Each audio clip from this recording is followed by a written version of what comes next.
Welcome! We are Group 2, and we invite you to join us in this presentation as we take you on our Journey of Our Action project in collaboration with Alzheimer Society. First, we will have a quick look at our team members. Then, we will provide some background information on the charity, Alzheimer Society, and the challenge that we were tasked with.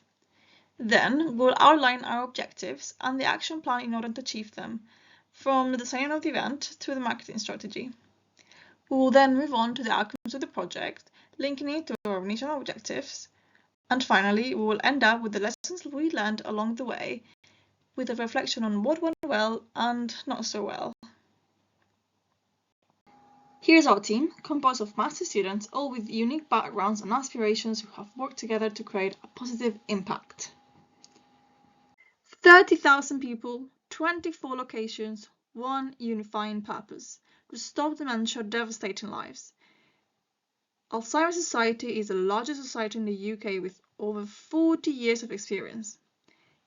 They have a diverse set of skilled people helping those who have been recently diagnosed with Alzheimer's, including people with dementia, carers, trusted experts, campaigners, researchers, and clinicians. Now, why Alzheimer Society? For every £500 they raise, it helps fund a PhD student's research for Alzheimer. Also, over 90,000 people in the UK have dementia, many of them undiagnosed and therefore facing it all alone. Therefore, the challenge there for us is to raise funds and raise awareness. From these challenges, we have come up with the following objectives, making sure they're smart. Our first objective is to raise over £150. We have set a specific number of over 50 people.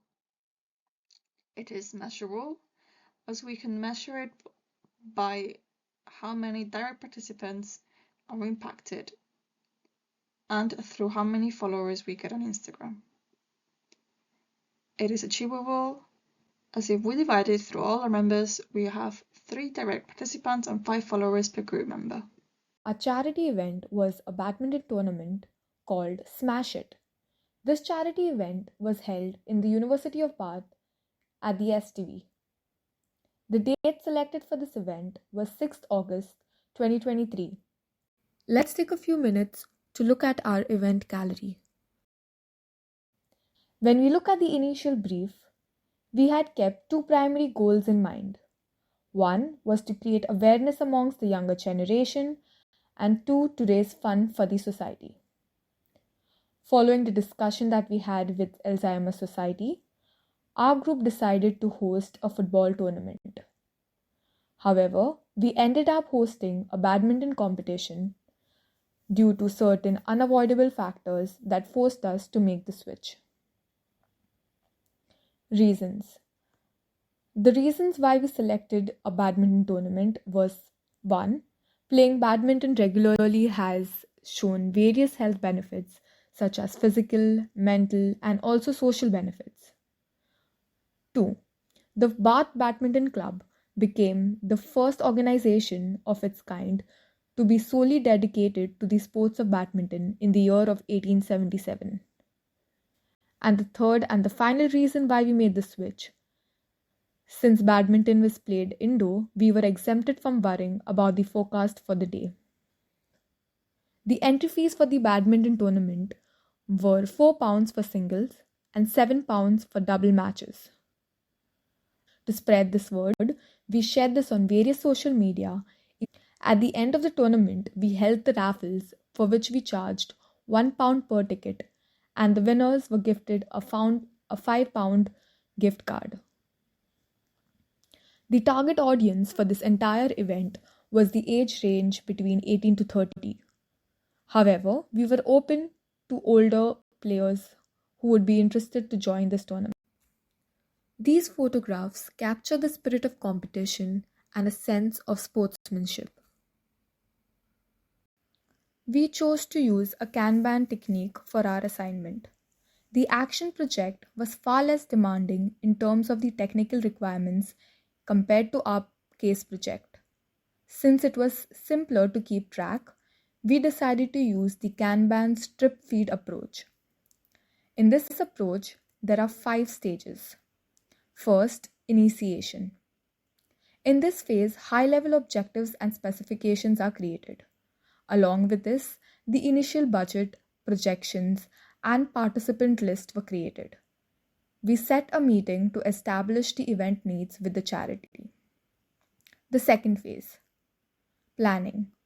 After the project proposal was approved, we created a timeline and the risks were assessed. We used the Google form to measure the interest and searched a suitable location for the tournament. Part 3, the execution phase. In this phase, the team members followed the project plan. We also completed the tournament specifics, decided the entry fees and the rewards, and executed the whole event. Phase 4, monitoring and control. During this phase, timelines, spending, and deliverables are continuously compared. We also had to make adjustments to the objective alignment. In our case, we had an uncertainty due to the weather. We had to monitor and control the fact that there were unpredictable rains, and so we had to change the football tournament to a badminton tournament. This leads us to the fifth and the final phase, closure. Finalizing the project plan, evaluating the available resources, and then finally executing the event are all part of the closure phase. Promotional strategy. Keeping in mind our target audience, we try to reach out to them through social media as this generation is mostly active there. From our research, WhatsApp was the most used social media service in UK as of 2020.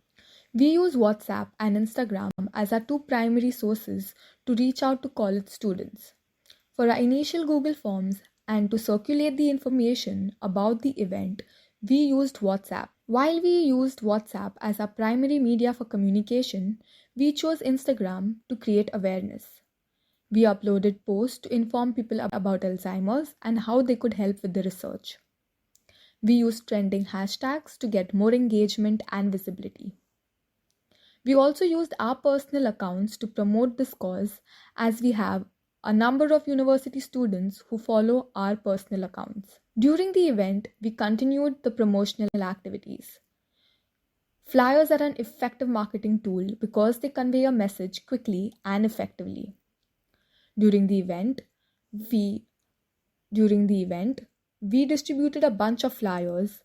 Along with this, we also had set up huge banners for more visibility. Towards the end of the event, we gave away free goodies from the charity so that our participants could take home a tangible object that will remind them of this lasting memory. Let us first look back at our first objective, to raise over £150. In total, we raised £224.50, surpassing our original target of £150 by 49.67%. Our total costs were of £100, giving us a respectable return on investment of 124.5%. Let's look at the breakdown. From the badminton tournament, we raised £92.50.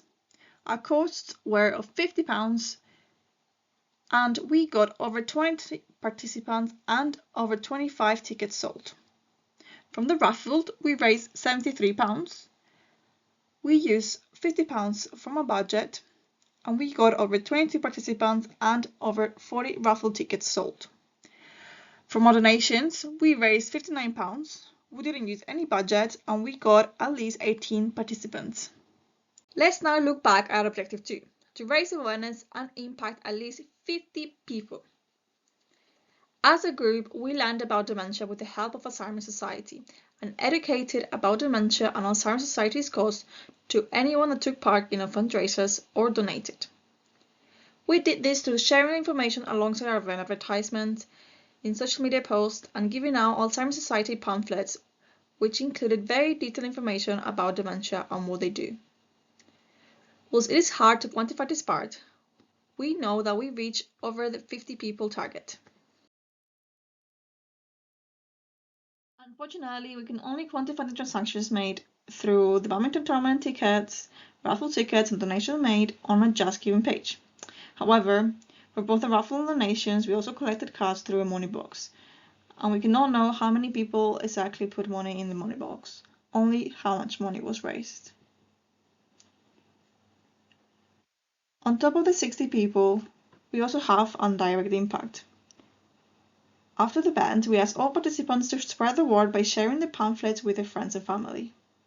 Finally, we also created an Instagram account to share facts and keep raising awareness about dementia and the cause of Alzheimer's Society. Through this account and sharing it on our personal accounts as well, we have reached even more people. We've increased our audience and hope to leave a lasting legacy. This part is even harder to quantify, but we have included some engagement insights provided by Instagram. Overall, we are very happy with our outcomes as we have impacted at least 60 people and raised over £224 for Alzheimer's Society.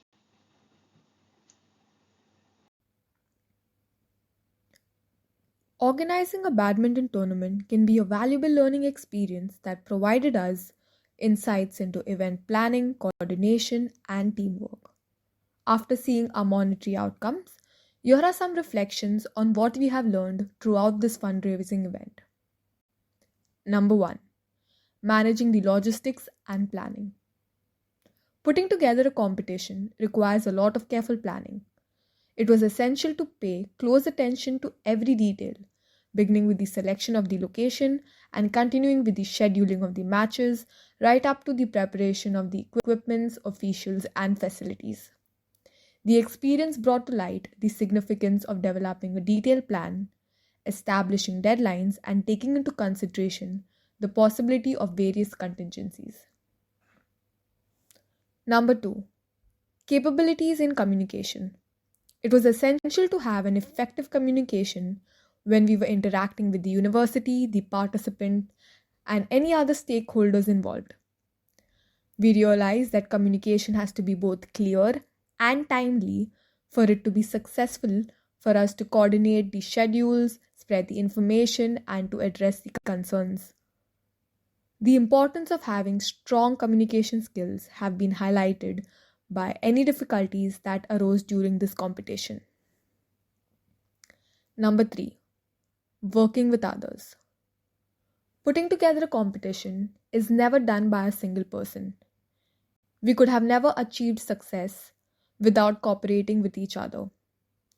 We learn the importance of effective delegation as well as the value of the contribution made by each individual member. Number 4. Adaptability. Uncertainty is the only certainty. Throughout our project, we faced many uncertainties and challenges, which forced us to think on our feet and come up with solutions immediately. Having an action plan is always important, but often things don't go according to the plan. Due to the unpredictable and harsh rains, we had to immediately change our initial plans of the football tournament and host a badminton tournament instead. Number 6. Managing your budget. A badminton tournament will always incur costs such as the rental of the venue, the purchases of the prizes, the equipments, and other promotional materials. It is a skill well worth acquiring to be able to effectively manage your budget, allocate solutions that are economical, and to ensure that the event can continue to be held financially. As students of finance, this is one of the most important lessons that we could have learned. Number 7. Strategies for promotion and marketing. In order to successfully attract spectators and participants to the tournament, it is necessary that we had an effective promotion and marketing strategies. We learned the significance of generating interest for the event through various promotional activities through the use of social media. Number 8. Patience and the ability to solve problems. Putting on an event can be difficult, and problems can arise at any moment. We realize the importance of having patience, being able to bounce back from setbacks, and having the ability to devise original solutions to challenges that appear suddenly. Resilience was definitely the best skill we could have acquired. Thank you for listening. We have added our references on the e-portfolio.